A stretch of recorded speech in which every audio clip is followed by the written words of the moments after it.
5, 4, 3, 2, 1, go!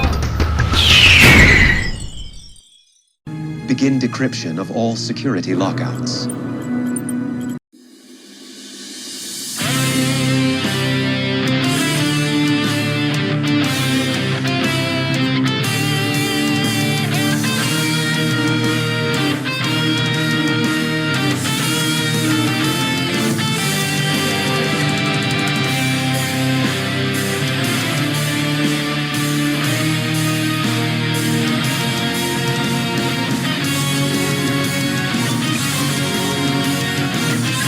Ed Mercer was born in the late 24th century on Earth to Ben and Jeannie Mercer.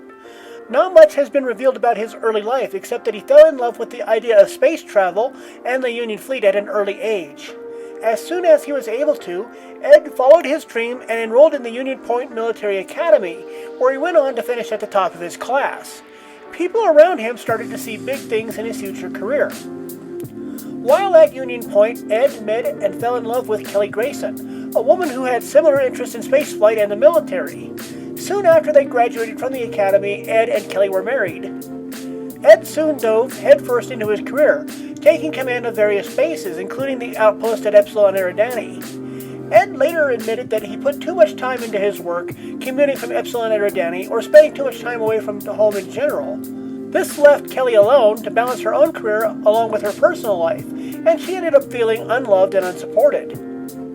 Despite having the motive and opportunity for the affair that led to Ed and Kelly's divorce in 2418, there is some murkiness about Kelly's involvement, because she was caught in bed with Derulio, a Rotepsian, who it was later speculated was in heat at the time of the affair. None of this was known at the time, and Ed slumped off, refusing to talk to Kelly about it, and Ed sunk into a deep depression. I don't want to hear it. No, there's nothing to talk about. Yes, there there's is. Nothing at all to This talk is a mistake. about. Just I'm give done. me 1 minute, Ed. I'm done. Ed.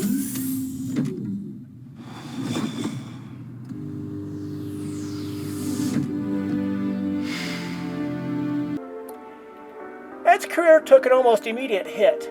As he turned and drowned his sorrows in the bottle, he became a problem for the Admiralty, who desperately wanted to see him succeed. It can be assumed that the divorce went through at about this time, and that not much was contested during the proceedings. It was left to Ed's close friend, Gordon Molloy, to pick up the pieces. Look, dude, I'm gonna be honest with you. I think it's a bad idea. Why? You forget. I saw everything. I was there. I saw what that divorce did to you. And I was the one that had to slowly scrape you off the floor month by month. I don't want to have to do that again, for both of our sakes. You won't, I promise. This is going to be different. Eventually, Ed's career started to get back on track, and it was at this point that the series starts, with Ed visiting Admiral Halsey's office and getting command of the USS Orville, a mid-sized Explorer-class starship. However, Halsey criticized Ed's most recent problems on the job and stated that this was probably Ed's final opportunity. Look, the truth is, you're nobody's first choice for this job. But we have 3,000 ships to staff, and we need captains. We're giving you one last chance. I just need to know that you're ready. Ed takes command of the Orville in 2419, and assuming that each season takes up 1 year, he has commanded the ship for roughly 2 years, when you include the comic books. Command of the Orville has remarkably changed Ed during the course of the last 2 years. In 2419, he was generally more campy and humorous. Hi, I'm Captain Ed Mercer of the Jehovah's Witnesses. However, once he was teamed up with his ex-wife as his XO, he was prone to bouts of jealousy, whininess, and depression. You can't ignore me forever. I'm not ignoring you, I'm just very busy. I was only doing what I thought was right. I know that. Then talk to me. Okay, you want to talk? Okay, let's talk about the fact that from now on, I am going to second guess every command decision I make ever. Because I will never know whether I am truly the person who deserves to be making those decisions. It doesn't have to be that way. For God's sake, look at Gordon. Well, what about Gordon? How did he get this job? You fought for him. Oh, wow, so now you're saying you had to fight for me. This just gets better and better, doesn't it? No, look. You told me today that you trust my instincts. So trust me about you. I believed in you. And as I stand here today, so do the admirals. Maybe they do now. But who knows whether I would ever have had the chance to prove that without a handout from my ex-wife.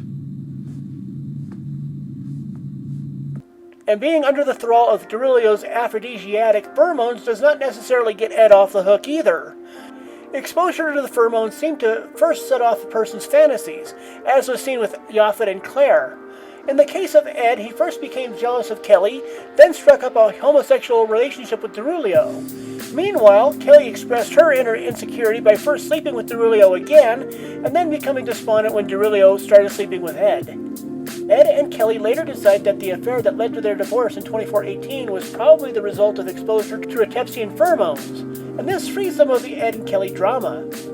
In the second season, they become more like good friends, and Ed becomes more confident, self-assured, and a better commander.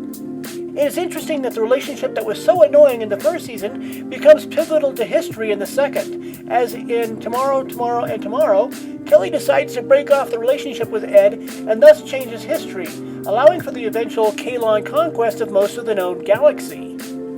However, it is revealed that Ed's tactics during the Battle of Earth were instrumental to the eventual victory of the Union and Krill fleets against the Kaylon.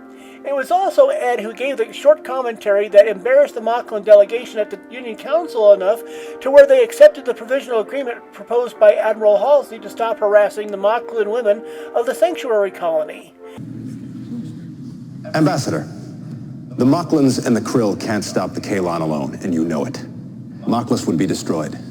But that little planet inside the nebula might just be insignificant enough to fly under the radar. And if that happens, the only Moclans left in the galaxy would be female.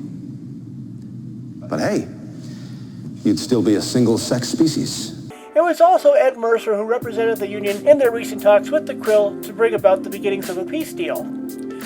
Overall, Ed Mercer has grown from a competent but largely self-centered captain to a man who has the confidence to command, and the stature to represent the Union in tense diplomatic matters. As he enters his third year in command of the Orville, he seems to be on very solid emotional ground, and his future seems to be very bright.